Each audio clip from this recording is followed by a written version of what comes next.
open with our opening gatha.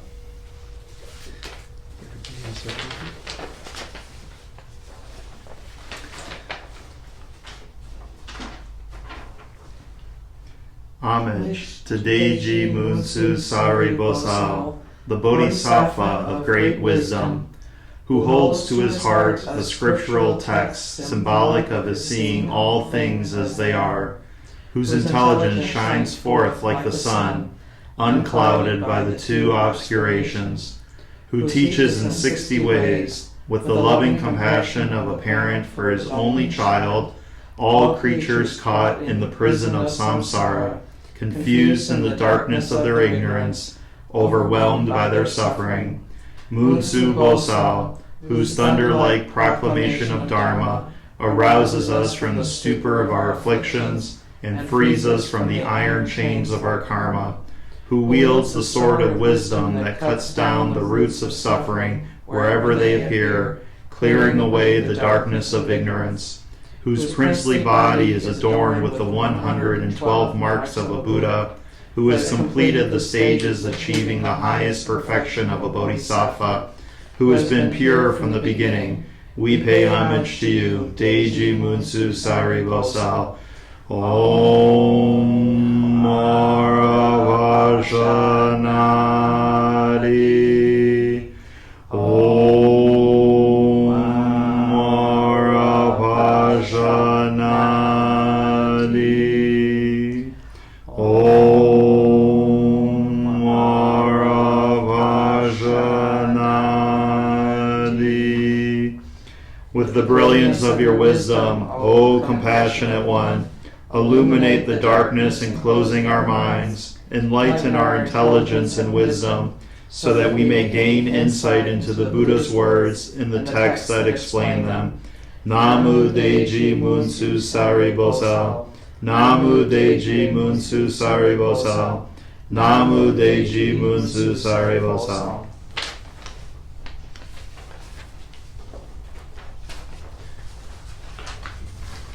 Welcome everyone. Good evening again. Nice to see you all. I believe we are on our second week of chapter 5, the Immature.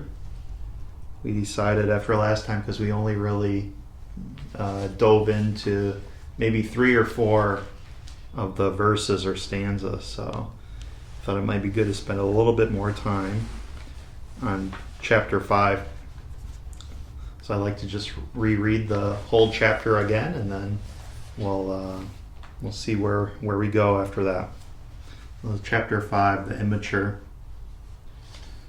Long is the night to those who are awake. Long is the road to those who are weary. Long is the cycle of birth and death to those who know not the Dharma. If you find no one to support you on the spiritual path, walk alone. There is no companionship with the immature. They think, these children are mine, this wealth is mine. They cannot even call themselves their own, much less their children or wealth. The immature who know they are immature have a little wisdom, but the immature who look on themselves as wise are utterly foolish. They cannot understand the Dharma even if they spend their whole life with the wise. How can the spoon know the taste of soup? If the mature spend even a short time with the wise, they will understand Dharma, just as the tongue knows the taste of soup. The immature are their own enemies, doing selfish deeds which will bring them sorrow. That deed is selfish, which brings remorse and suffering in its wake. But good is that deed which brings no remorse, only happiness in its wake. Sweet are selfish deeds to the immature until they see the results. When they see the results, they suffer. Even if they fast month after month, eating with only the tip of a blade of grass, they are not worth a 16th part of one who truly understands Dharma. As fresh milk needs time to curdle, a selfish deed takes time to bring sorrow in its wake. Like fire smoldering under the ashes, Slowly does it burn the immature. Even if they pick up a little knowledge, the immature misuse it and break their heads instead of benefiting from it. The immature go after false prestige, presidents of fellow monks, power in the monasteries, and praise from all. Listen, monks and householders, I can do this, I can do that. I am right and you are wrong. Thus their pride and passion increase. Choose the path that leads to nirvana. Avoid the road to profit and pleasure. Remember this always, O disciples of the Buddha, and strive always for wisdom.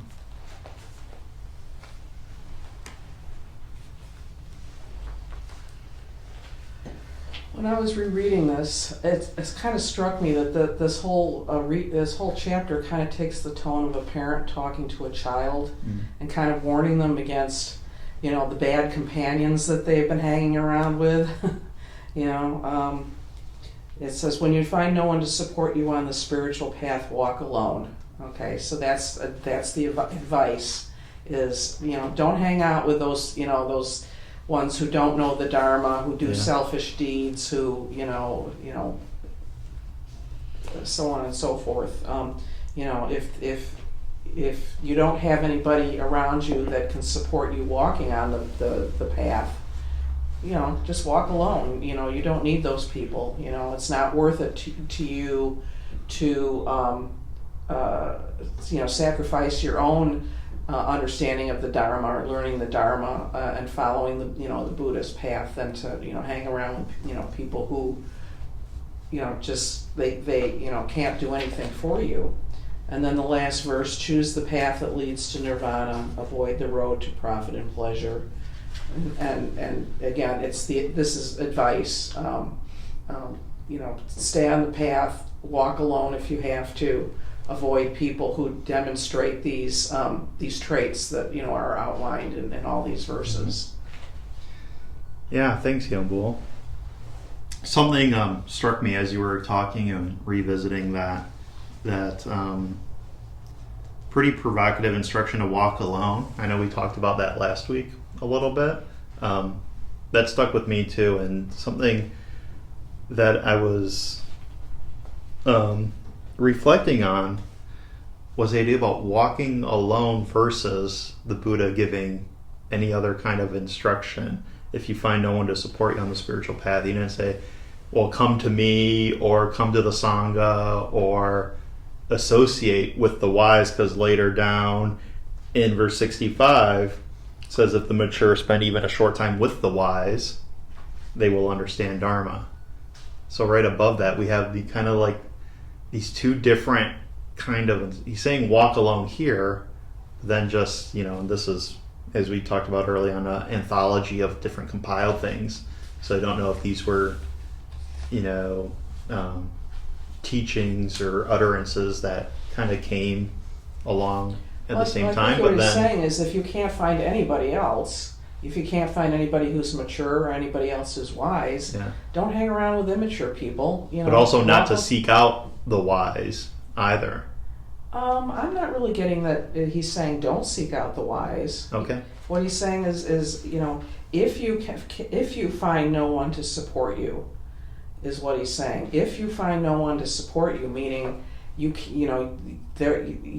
maybe you did look. Yeah, you exhausted all other possibilities, and there is just nobody else, available to you. It's like somebody living in a small town that has no temple, and has no Dharma teachers. Right. What are you going to do? Walk Probably alone. Watch our videos, right? Yeah, exactly. Walk alone. Follow the path. Yeah. Always follow the path. Don't hang out with people, who are going to bring you into bad ways. Cause cause you to maybe do selfish deeds.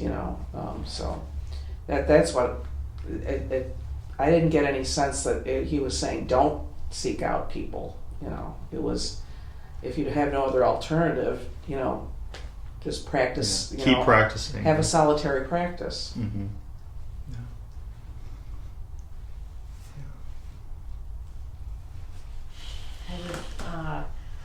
thinking, so verses 66 through 68, the immature are their own enemies, doing selfish deeds which will bring them sorrow. That deed is selfish, which brings remorse and suffering in its wake. But a good deed is which brings no remorse, only happiness in its wake. It makes me think of just the laws of karma. If there's an action, there's a reaction. So someone that's immature can bring suffering, whereas someone that is wise and does a good deed can bring happiness and peace. I don't know if I'm. Yeah. No, it makes me wonder a little bit. How do we know what a good deed is if its karma hasn't yet ripened, or we haven't seen the effect Right.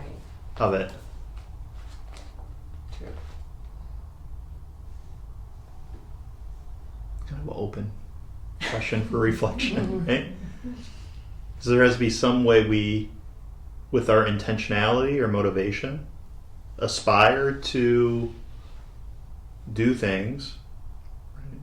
And we have to ascribe some kind of, or we do, ascribe some kind of value, right, or morality, saying, if I do this, this is good.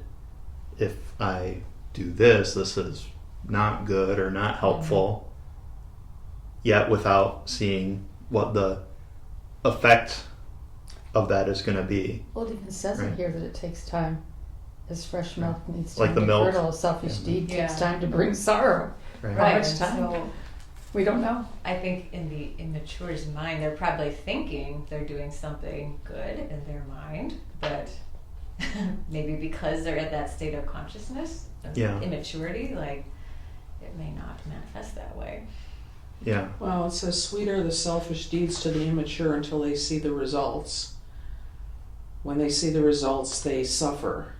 So they don't suffer immediately because, as you said, they think their selfish deed is good. Yeah. And then once they get to see the results, they suffer. So, if a deed seems sweet and you don't suffer, that eventually suffer, then it must be a good deed. So many different things come to The whole thing is Come to mind. who's immature. I mean, aren't we all? It even says the Yeah. immature who knows they are immature have a little wisdom. So I know I am. And then I noticed too, like when we were talking about, because this whole thing about walking the path alone, Mhm.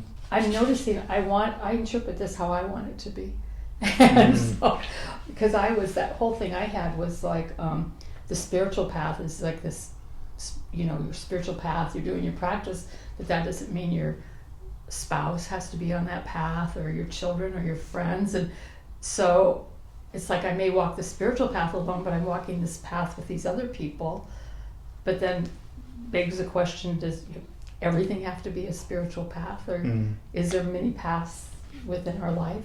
But I think that's me just interpreting it that way because that's how it is for me and how I want it to be. Right. Or maybe even the idea of walking, multiple paths simultaneously, right? Kind of like we all have like different, the metaphorical like hats or roles that we have, in our different relationships and the different contexts, that when our path may be the same kind of thing that we're all on, not just a single unitary path, right? Or differentiating the quote spiritual path from our whatever other path, mundane path, or anything else like that, right? So like simultaneously being like kind of alone in one aspect, but with everybody else in our life and every other thing in our life at the same time. Has anyone seen the movie Everything Everywhere All at Once yet?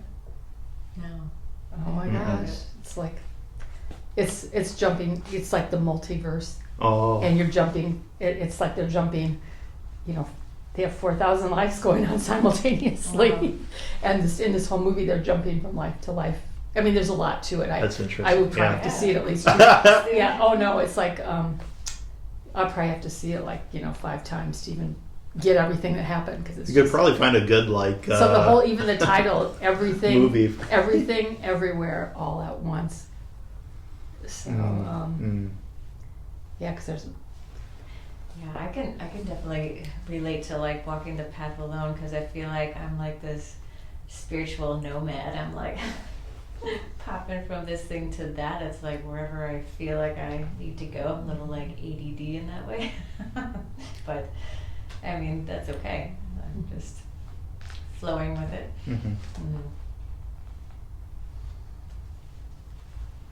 But this whole thing too, if you ever think when you start saying I'm mature, then really? If you like think you're not immature? It's like it's like the catch-22.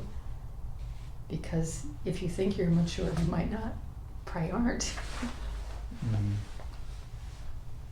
Yeah, the labels, the kind of identifiers in here are maybe a little difficult to work with because it kind of sets up this kind of dichotomy, right? Or this dualism between immaturity and maturity. Right? And trying to distinguish like when do you occupy what kind of space, or is there a line between these two polarities? Or is it, I guess, like, is it a spectrum, or is the Buddha mature and then it's a spectrum of down? Right? When I'm reading this, like the immature, I can't help but to, and I don't mean to like get into politics, but like to think of certain world leaders and just the ripple effects of like their actions and things. You know, I'm talking about the immature. I think we can like selfish acts, right? Yeah. And kind of the motivation for particular decisions or behaviors how they impact not only themselves but other people, both in largely in cases of politics, oftentimes negative ways, right? So yeah, I would definitely say there's maybe a kind of immaturity in that, right? That the Spiritual immaturity, certainly. Sure, Of yeah. course. Yeah. Right, And yeah. I think that's what he's talking about. He's not talking about chronological Yeah. immaturity or right. mental immaturity. It's spiritual immaturity, Mhm. you know.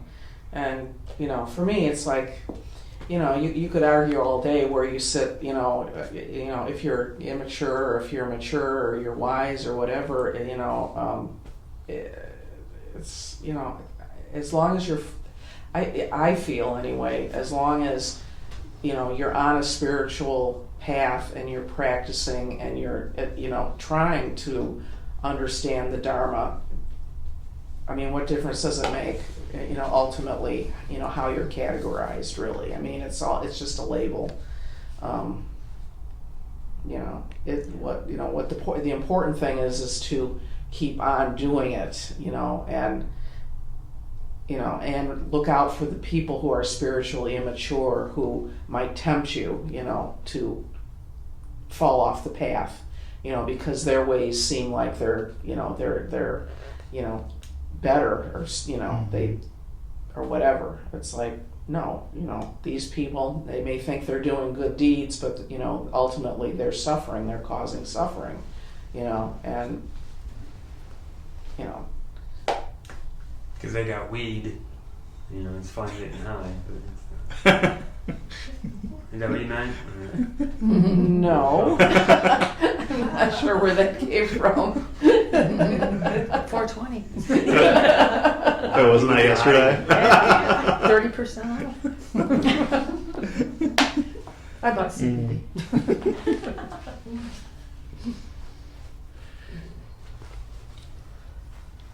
The whole selfish deed thing too, because I've been doing a lot of reading about racism and some of the different popular books that are out right now, and so I've been really questioning a lot of deeds that I thought were very community oriented and good, and they're not viewed that way by this whole other community who you think you're doing the good deed for. And so that's kind of interesting, because I was twisting my mind around that of like, I thought I was doing good deeds, but this other community who I thought I was doing them for doesn't view it that way, because it's like I'm doing it not with them necessarily, and or it's perceived as only benefiting me, not them. Many reasons. So it's hard to know if a good deed. I think just what you were talking about. Is it good, selfish? That whole labeling it all. Yeah. I've been thinking a lot about the road to hell is paved with good intentions a lot lately, and it's kind of that same thing. I mean, all you can do is go in with the best intention, and then hope it 'Cause matches something. What's the difference or relation then between the good intention and considering something a good deed, right? Because if the tie between the intention and the deed or the action, it seems like a really maybe difficult thing to know in some way, if it can be known, right? I'm a little frustrated in this chapter that the Buddha doesn't really give us more clarity or kind of defining what, like even an example of what a good deed really is, since we seem to be like on trying to figure out, okay, well, how do we know if, like the milk analogy, right? If there's some time or some kind of space between the deed and its kind of effect, how we know how it's going to ripen, if it's going to turn out to be perceived or understood or received as something good or not, right? So like the example you gave of the community work or community service is one kind of example. I can think of a number of things I've thought I've done with a wholesome intention to maybe serve somebody, whether, my wife or friend or family or coworker, yet it ended up like horrible, right? Like I didn't read or understand the expectation or what their need was, and did something that really was like serving my need to feel like I did something good, but wasn't really helpful.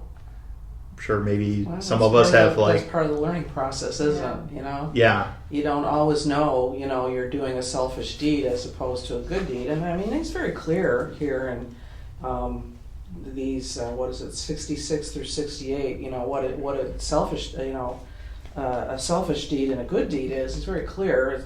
Selfish deed brings suffering in its wake, and a good deed brings no remorse and only happiness. But you don't always necessarily know that right away, and that's what he says later on, about the fresh milk taking time to curdle. But that's all part of the learning process. It's like you could second guess yourself all day before you do a deed that you think is good, but you probably won't even really know whether it is or not until whatever reaction you're going to get to that deed happens.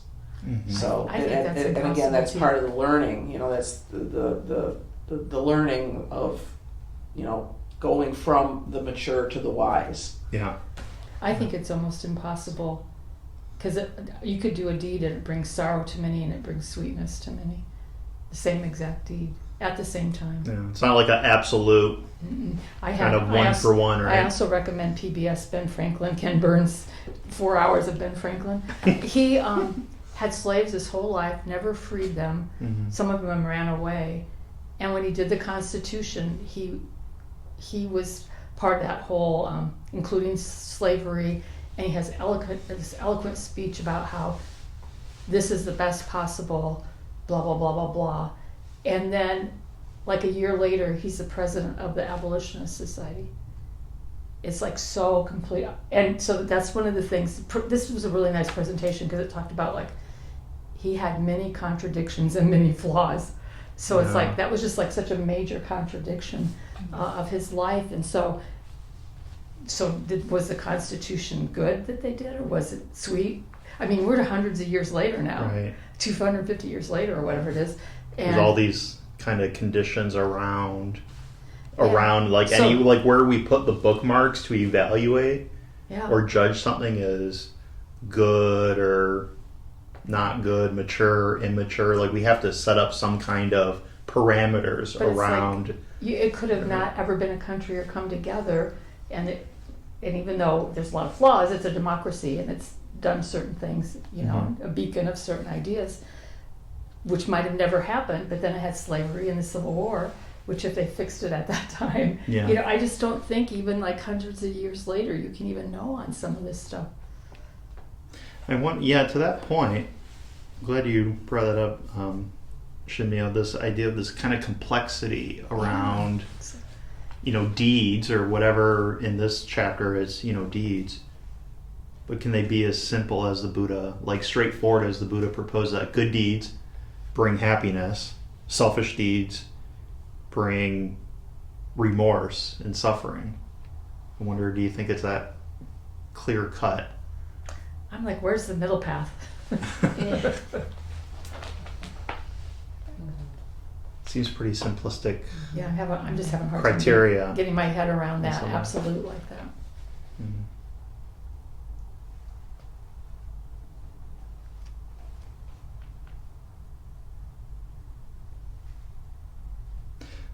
So I wonder if a lot of what we're reading here, although it's not explicitly named, but how much the intentionality or the motivation that we kind of been talking somewhat around or about in these deeds, but not the deed themselves, but the volition, to them, right? Yeah, if your intention is not selfish. Mm-hmm. I can get my head around that a little better.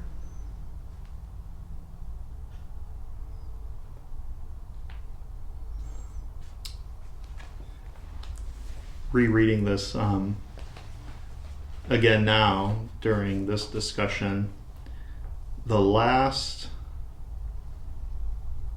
really sentence of the chapter, the last part of that, strive always for wisdom. I'm interested what we think of wisdom as being the object of striving here versus another kind of virtue or goal. Why do you think wisdom?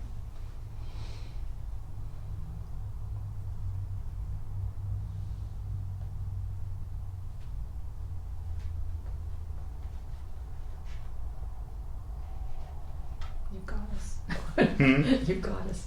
I mean, I don't know. I'm just contemplating like the state of consciousness when you're meditating, and like they say, like the majority of people are only using like 10% of their brains. Like where if you meditate, you can like go into all these different realms. So maybe like wisdom is like that. Like true self, like that really wise part of yourself that you can get to by tapping into meditation. That's just me. That's just kind of like how I'm thinking about it. To me, it's he's talking about wisdom more like, the paramita of wisdom, the prajna, paramita. The highest wisdom. That's to me what is more talking about, is all strive for that. That highest wisdom, that enlightenment. Wisdom.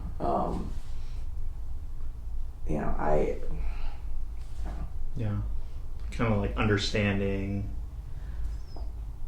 Not just understanding. I mean, whatever wisdom is implied by that paramita of wisdom. That's what he's talking about. Mm-hmm. It's not just knowing yourself or knowing. It's like knowing what the nature of reality is. Knowing what everything is. It's that highest level of wisdom that anybody could ever reach, and that's what you should strive for. Because he's striving. Striving is aspirational. It's not. Yeah. It's like you might reach it. You might be one of those that reach it. You might, but you might not. But you should always strive. Yeah.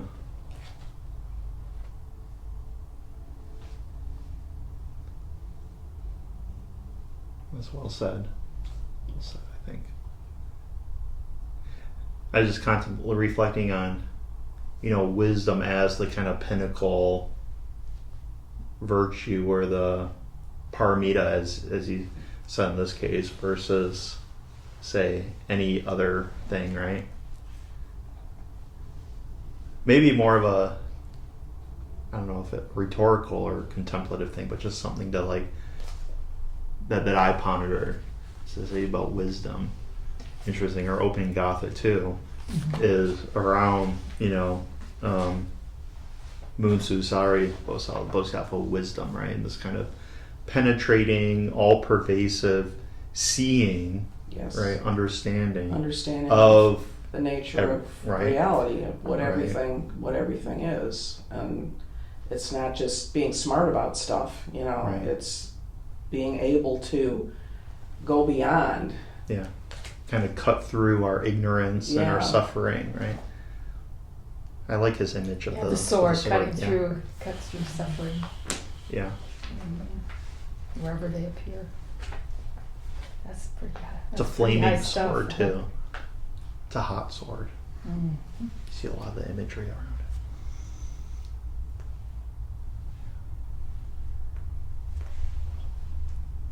it. I don't know. It just strikes me that everything that we've read so far has been all about telling people who are reading this, hey, don't mess around.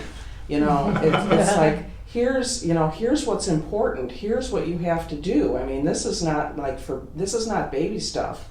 This is like real, and don't mess around. And everything he says here is like warning, either warning you or encouraging you, or giving you a vision of something that is better or more exalted, that Right. That if you don't mess around and you do, you follow his instruction, his eightfold path, you can get there too. And but if you don't, here's what's going to happen.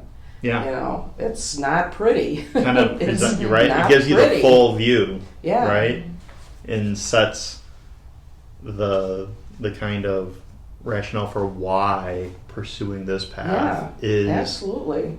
Is so important. yeah. This is down and dirty real stuff that don't pass it off. It's Mhm. this is real life. Yeah, like you kind of said when we opened the series, kind of like a moral like field guide or like handbook, right? Like, and why so many Buddhist schools and groups take this as their kind of primary kind of like, if you got nothing else, like here's your survival guide, so to speak, right? Yeah. Unlike the Catholics who can have it all absolved before you die. I mean, that's a pretty good religion. We'll see if we get to one of those chapters that's later a pretty on, good right? religion if you want to stay kind of worldly until the last moment. We'll see if that comes up somewhere. But We got a few more chapters. And then I'm just thinking too, it's like as the world has gone on, it just seems like we're having more and more distractions, making it harder and harder. But maybe, I don't know if it's harder before because they were so in survival, or if it's harder now because of all the distractions we have available. I think it's always hard. Yeah. I think it's always No matter hard. what It's time or much. Different kinds of hard. just different. Yeah. Yeah, exactly. Different kinds of hard. Right. Yeah. Yeah. And I don't look at this as like reading, like it's not. This is not a self-help book. This is not some psychologist telling you just how to feel better about yourself. This is how to save yourself and save the world. It's serious. Yeah. It's serious stuff. Absolutely.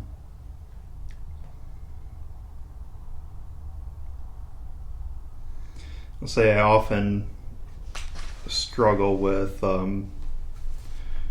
verse 73. The immature go after false prestige, power and praise from all. Listen, monks, I can do this, I can do that. I feel like I get wrapped up and that a lot, especially with the career and industry that I'm in, that has like me and one of my doctor friends were having a friendly competition to see who could get more letters after their name in terms of credentials and getting into that race a little bit. But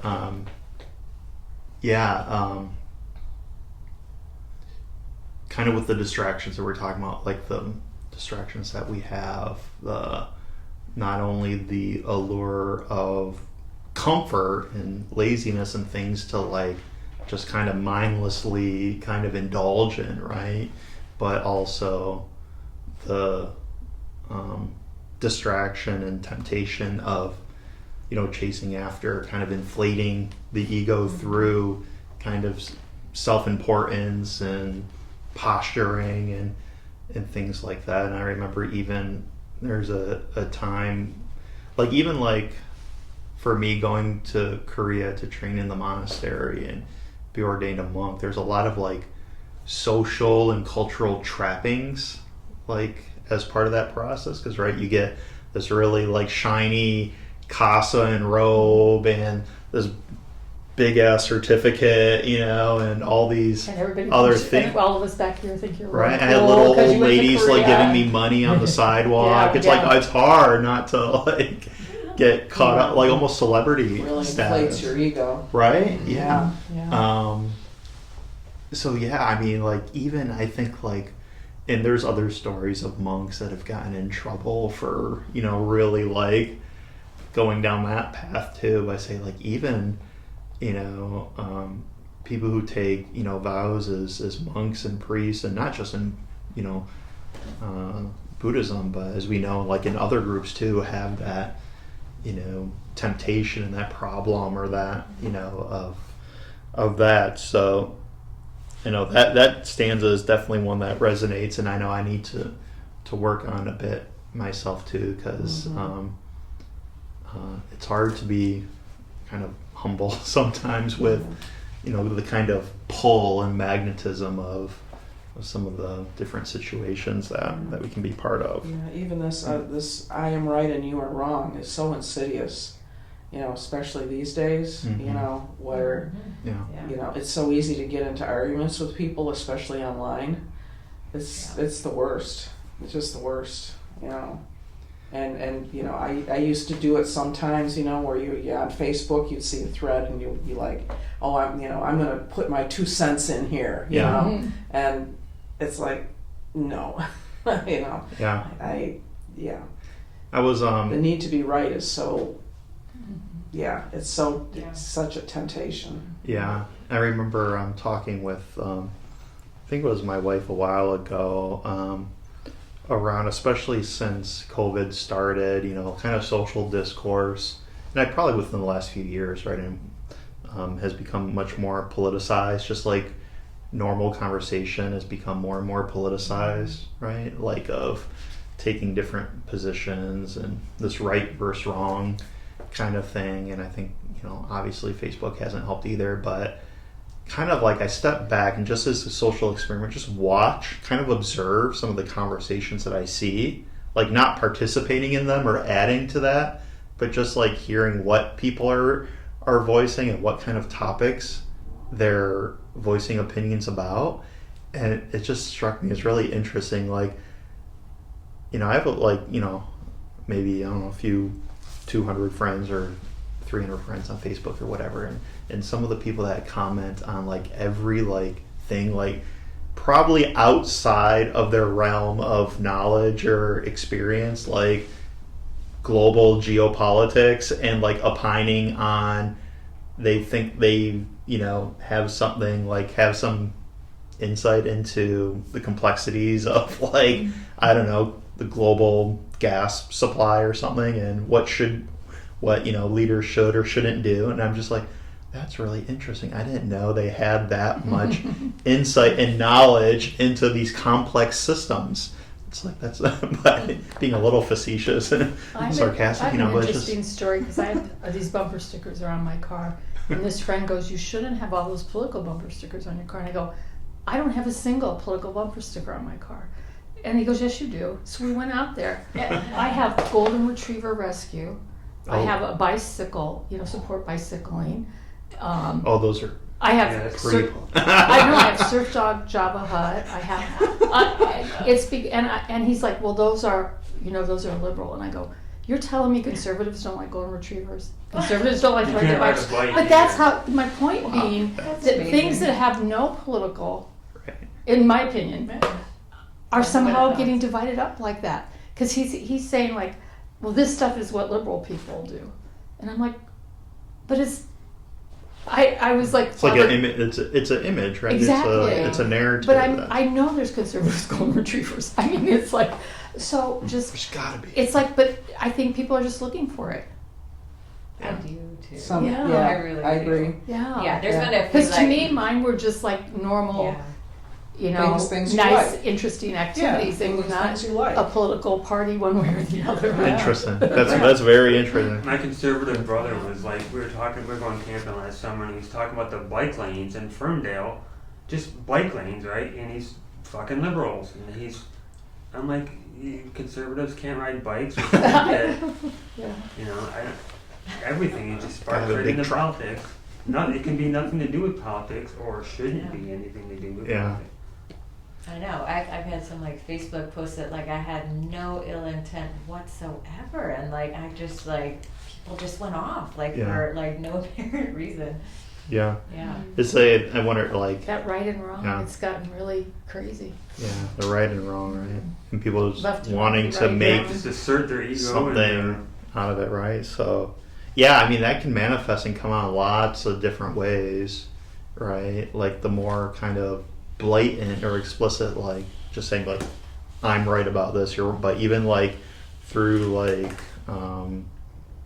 identity politics and Yeah. all that kind of stuff. Because It's I have like no said, really political parties on insidious, there, right? nothing religious. I was just flabbergasted. I was like, I mean, we literally had to walk out in my car because I was like, what are you talking So about? how did that? Were they like taken aback, or did you? No, no, not it was the concede? right and wrong. They were like, no, that stuff is what liberals do. And I'm like, okay. But I mean, you could kind of pry more and say, well, what do you mean? Yeah, he So just, bike riding is what liberals do. and- yeah. I do Apparently. think Yeah. there's some people, and even before all of this Surfing. recent Surf, I've got that. stuff, over the last few years where it's becoming more divided. But aside from that, I think there's some people that just like want to fight and debate Yeah. and like Yeah. I'm right, Yeah. like that's like Yeah. their Yeah. personality, and they won't Yeah. stop. Like they just keep going. I'm kind of glad I canceled my cable subscription and I don't watch the news anymore. I think that's helped me. I really think Trump brought Yeah. that fighting out of people out of the woodwork, because my brothers, none of them cared about politics. When we camped years ago, we never talked about it. In the last few years, it's been, oh god. Yeah. Maybe the milk is starting to curdle. Even if it's coconut milk, that's Yeah, right? or almond milk. Or Yeah, oat we used milk to or- like only That's like another every one. 4 years, like around an election, you would talk about it. But Yeah, now it's Not like constant. instantly, right? yeah, Yeah. endlessly. Well, I think Right. so. We feel good with chapter 5 that we spent sufficient time on that and ready to move on with it. Okay. That's interesting So- how a few words can just bring up so many ideas. Yeah. Yeah, for sure. Yeah. I think the next one will be an easier chapter to deal with. The whys, talking about the whys. I hope so. Yeah. Yeah, yeah. Looks like a little bit shorter too. So good. All right. So chapter 6, the whys, will be our focus for this coming week. And just as a reminder, I'm out of town next week for work. So Buff Wu Sunim has graciously agreed to help kind of facilitate. So Now, if he's unavailable, what if, like, last minute he forgets or something? Are we still gonna have it? I mean, but he emailed me today and said he's. he'll be here next week. I'm not So. just saying because he's not here today, but I don't know. Yeah. Oh, yeah. I knew he wasn't going to be here today, but he did Oh. confirm Yeah. he'll be here next week. But I'll check in with him, next week, like the day before, just to make sure. And if Right. anything has changed in his schedule, I'll try to reach out and let everybody know. Worst case scenario, if somehow he gets tied up, you don't need one of us. You can Discuss it on yourself. Yeah. yeah, extly, or come and sit, and read. So yeah, but I'll be should be back 2 weeks from now after I return to the homeland here. I have to go to Canada, so wish me well at the border. Hope I don't get detained or anything. Not like I did last year when I went to Japan. I got detained at immigration for several hours because they didn't understand my visa waiver situation. So Yeah, you're just a pretty suspicious looking individual. I know, right? I know. Okay, all right. So let's just maybe do our closing sitting about 5 minutes or so, and our closing gatha, and then we'll wrap up.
the Dharma, incomparably profound and minutely subtle, is rarely encountered, even in hundreds of thousands of millions of kalpas.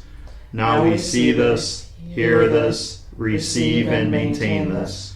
May we completely realize the Buddha's true teaching, and may the merit of our practice, our study, and our efforts penetrate into each thing in all places, so that we and every sentient being together may realize the Buddha way.